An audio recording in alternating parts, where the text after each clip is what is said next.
sexualité. Tu es ma femme, tu es mon mari, donc tout on peut faire.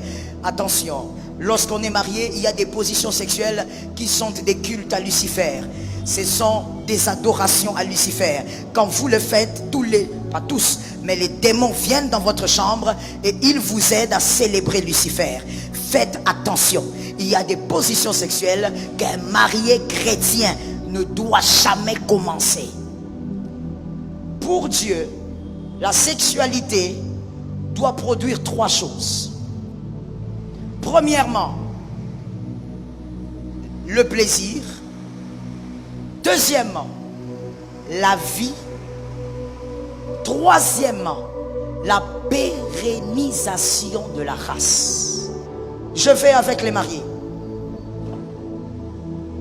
Le petit 2 donc, les mariés.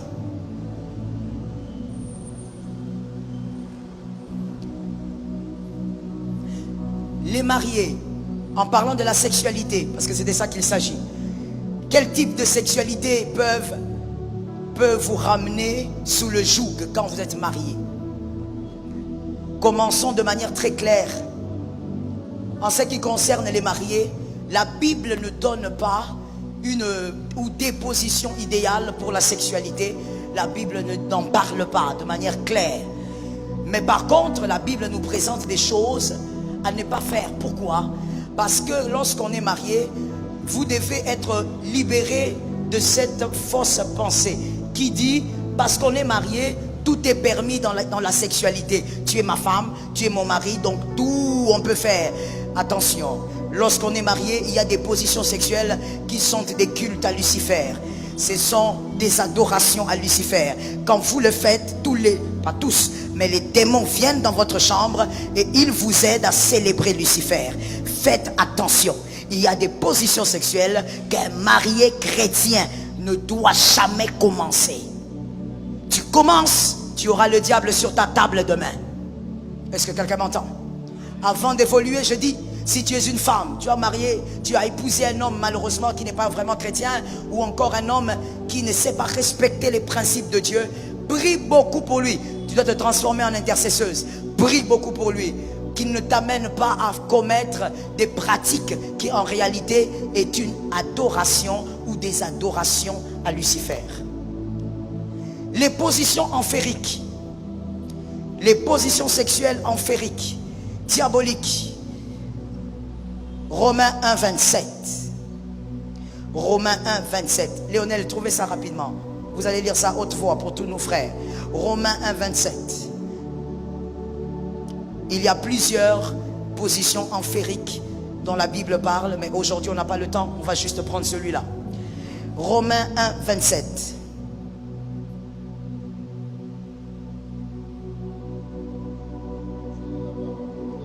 Lisez fort, là derrière on doit vous écouter.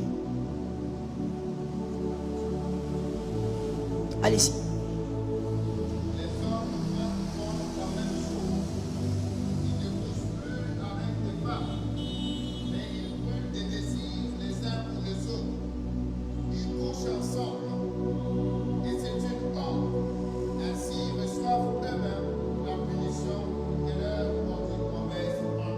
Amen. Que quelqu'un d'autre lise avec Louis II. Si vous avez une Bible Louis II, aidez-nous à lire Romains 1, 27. Romains 1, 27. Vérifiez bien que votre version est Louis II. Allez-y. Et de même les hommes abandonnent l'usage naturel de la femme. Répétez. Et de même les hommes abandonnent l'usage naturel de la femme. Se sont enflammés dans leurs désirs, les uns pour les autres, commettant homme avec homme des choses infâmes, et recevant en eux-mêmes le salaire et mériter leur égal. Amen. Quelqu'un m'a donné 3 amen. La Bible dit donc, l'apôtre Paul le dit aussi, qu'il y a l'usage naturel que Dieu a créé, puisque c'est Dieu qui a créé la sexualité. Okay? La sexualité ne vient pas d'Adam lui-même comme ça, non. C'est Dieu qui a créé l'homme, et quand on voit comment il a créé l'homme, on comprend qu'il avait prévu la sexualité. On voit comment il a créé la femme, on comprend qu'il avait prévu la sexualité. Donc, c'est Dieu qui a créé la sexualité, et Dieu dit qu'il y a un usage naturel. C'est l'usage de la femme. C'est-à-dire prendre une femme en tant que mariée évidemment et avoir des relations intimes avec elle. Et ici on parle précisément de la sodomie. Pour vous qui écrivez, écrivez la sodomie. On parle de la sodomie. Et on dit que la sodomie n'est pas un usage naturel. On parle d'un homme qui prend un homme. La sodomie. Mais maintenant, allons-y étape après étape. D'accord? D'accord? Est-ce que vous êtes prêts à avancer avec moi? C'est important. Surtout les mariés, il faut m'écouter. On parle de la sodomie. La sodomie est un culte à Lucifer. Pourquoi? Parce que l'homme décide de prendre un autre homme. Et comment il va le prendre? Il va le prendre par derrière. Alors, dans le cadre du mariage, il y a des hommes aussi qui aiment prendre par derrière. Il y a des femmes qui aiment être prises par derrière. On va aller étape par... Ok. On refuse que l'homme prenne un homme parce que d'abord les deux sont des hommes. Ok? J'aimerais que tu répondes pour que je sache que tu me suis.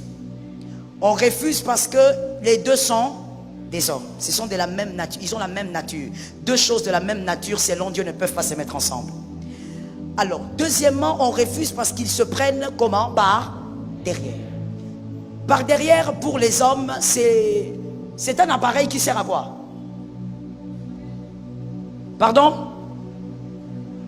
Mais répétez, répondez, non?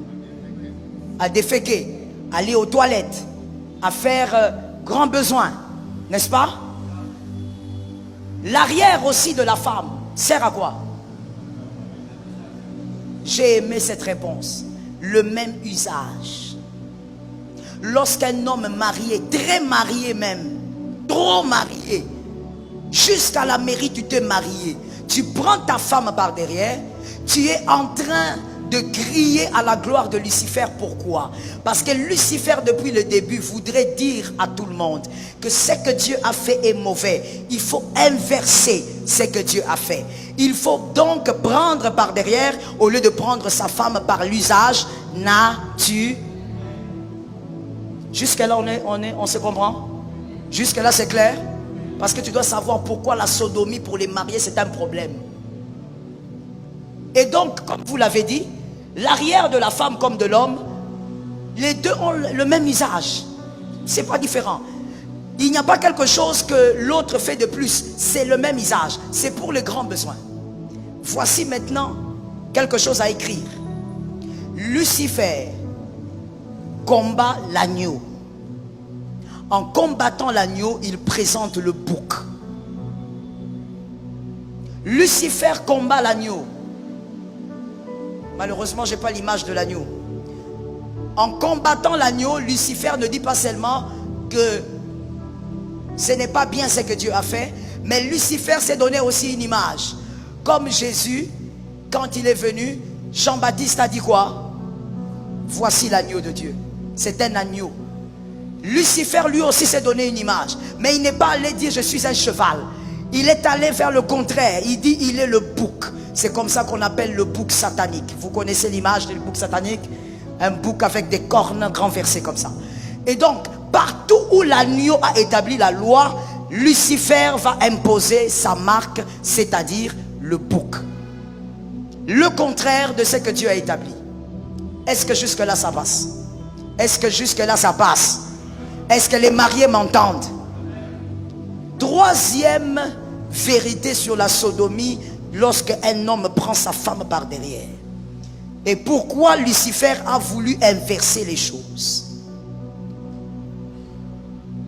Dans la sémence de l'homme, il y a la vie. D'accord? Dans la sémence de l'homme, lorsque l'homme produit sa sémence, il y a la vie. Et donc, regardez comment Dieu a fait les choses. On écrit. Pour Dieu, la sexualité doit produire trois choses. Premièrement, le plaisir. Deuxièmement, la vie. Troisièmement, la pérennisation de la race.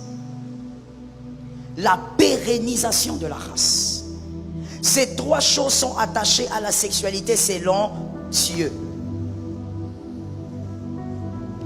Lorsqu'un homme a des relations intimes avec sa femme dans le mariage, lorsqu'il sécrète le liquide, ce n'est pas seulement parce qu'il a atteint l'orgasme, mais c'est parce que dans le fonctionnement de Dieu, il y a trois choses qui doivent se passer pendant les relations intimes entre le mari et sa femme. Première chose, deuxième, troisième. Lorsque tu prends ta femme par derrière, je ne veux même pas aller chez les homosexuels parce que vous savez que l'homosexualité est mal. Nous sommes avec les mariés, donc la sodomie dans le mariage. Lorsque tu prends ta femme par l'arrière, dites-moi les trois choses si elles sont là. Qu'est-ce qui reste? Une seule chose, le plaisir. Où est la vie? Où est la vie? Ce sont les majeurs qui m'entendent? Ce sont les majeurs? Est-ce qu'une femme peut être fécondée par l'arrière? Mais où est la vie alors? Vous avez tué la vie. Le bouc satanique. Le bouc satanique tue tout ce que Dieu crée. Lucifer. La troisième chose, c'était quoi? Est-ce que la race est pérennisée? Le bouc satanique, il ne doit pas pérenniser la race. Ça doit s'arrêter. Exactement comme l'homosexuel. Il y a seulement le plaisir. Et ça s'arrête là. Il n'y a pas de pérennisation de la race. Il n'y a pas de vie. Exactement comme un homme qui prend un homme. Et c'est la même chose qui se passe quand toi, monsieur, tu prends ta femme légitime par derrière. L'adoration à Lucifer. Les démons viennent visiter votre chambre alors que votre chambre est une chambre de gloire parce que vous êtes mariés. Les moments intimes pour les enfants de Dieu, les anges viennent vous visiter. Les anges viennent vous bénir. Ainsi vous mettez au monde des enfants extraordinaires. Parce que vous avez même la visitation divine. Mais toi, tu es légalement marié. Quel malheur. Ça veut dire que le diable n'a même pas le droit de venir, mais tu l'invites. Et tu dis quoi? C'est ma femme. Moi je me sens bien seulement comme ça. Mon frère, tu es possédé, il faut que Dieu te délivre. J'ai aimé cet amen. Ma soeur, pire encore pour toi qui es femme. Toi tu aimes seulement de cette manière-là. Ton plaisir c'est seulement comme ça. C'est quoi ton problème, madame? Tu as raté d'être un homme? Tu voulais être homosexuel? Comment toi tu peux avoir du plaisir dans ce genre de cette forme de sexualité? Dieu a créé l'usage naturel. La sodomie fait partie des positions sexuelles qui attirent Lucifer. Et vous commencez un culte, vous commencez à l'adorer sans le savoir. Et après ça, vous allez vous plaindre. Pourquoi telle chose ne marche plus? Pourquoi on ne touche plus l'argent? Pourquoi il y a ceci? Pourquoi dans mon foyer, mon mari est devenu colérique? Pourquoi on ne s'entend plus bien? Maman, on ne s'entend plus, ça ne va plus. Lucifer était entré chez toi, c'est toi qui l'as invité. Il faut assumer ce que tu as commencé. Que Jésus donne la victoire. Je finis en donnant ce verset, Genèse 3.1. Dans ce verset, Genèse 3.1, nous voyons comment est-ce que le serpent s'approche de Ève. Lorsque le serpent s'approche de Ève, c'est toujours avec la motivation de détruire ce que Dieu a placé, de renverser ce que Dieu a placé. Par l'autorité du Saint-Esprit, je dis ceci ce soir. Si monsieur, marié ou célibataire, vous avez eu à pratiquer ça, que ce soit avec un homme, que ce soit avec une femme, que ce soit avec votre ex, vous allez prier vous-même, personne ne priera pour vous. Vous avez reçu le Saint-Esprit, vous allez prier.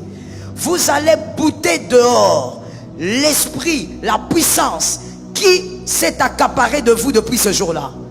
Si vous êtes une femme et que vous avez eu à pratiquer cela, vous allez invoquer le feu de Dieu sur vous. Que l'Éternel vous délivre de toutes sortes de mal. Si vous êtes célibataire, vous n'arrivez pas à vivre sans l'impudicité. Ce sont des chaînes aussi. Que l'Éternel vous donne la victoire, que vous sortez de là. Est-ce que quelqu'un m'entend? Quatrième requête. Si vous êtes marié et que vous avez constaté que votre mari aime ce genre de pratique, votre femme aime ce genre de pratique, vous allez déclarer le feu de Dieu qui délivre. Parce qu'il y a l'usage naturel à respecter. Et cinquième requête, vous allez déclarer pour que aucun de vos enfants ne vive ça. qu'aucun de vos enfants ne tombe dans ce piège. Ce monde est tellement mauvais que les mauvaises compagnies corrompent le bonnes mœurs. Ton fils peut être bien éduqué, mais il a des amis pervers qui l'amènent dans la perversité. Tu vas déclarer ce soir qu'aucun de tes enfants ne doit subir ce genre de choses. La Bible ne spécifie pas explicitement quelles positions sexuelles sont autorisées ou interdites pour les chrétiens. Les enseignements bibliques mettent davantage l'accent sur la moralité sexuelle, l'engagement dans le mariage et l'amour mutuel entre les conjoints. Le livre de l'Épître aux Hébreux, Hébreux 13 verset 4, dit que le mariage soit honoré de tous, et le lit sans souillure, car Dieu jugera les impudiques et les adultères. Ce verset souligne l'importance de la pureté sexuelle dans le cadre du mariage. En d'autres termes, les relations sexuelles doivent se dérouler dans le cadre du mariage et être empreintes de respect mutuel et d'amour. Tant que les activités sexuelles sont consensuelles, respectueuses et ne violent pas les principes de fidélité et de respect mutuel du mariage, elles ne sont généralement pas considérées comme contraires aux enseignements bibliques. Merci Pasteur Joël Cabazel pour cette révélation de la parole. Réécoutez ce message chaque fois que vous vous sentez faible ou en face d'une situation pouvant vous conduire dans ce péché pour vous fortifier. Merci d'avoir écouté la vidéo jusqu'à la fin. Que Dieu vous bénisse. C'était Communion chrétienne pour plus de communion. Arrêtez! Je m'en fous s'ils se fâchent quand on dit ça. On doit dire la vérité. Rien n'est dit sur Jacques, fils d'Alphée. Je suis en train de prophétiser. Qu'est-ce qui ouvre le ciel? Pas de Bible, pas de culte, pas d'église. Do you know why Jesus was not at... N'ai-je pas dit ça là? Ce n'est pas. Stop chasing people who don't get it. Regardez comment le Seigneur est en train de vous donner de la valeur. When Jesus appeared to me, Il a vécu parmi les hommes, il connaissait la limite des hommes. Manifeste cette confiance que l'on voit. Jésus ne blaguait jamais en matière d'argent.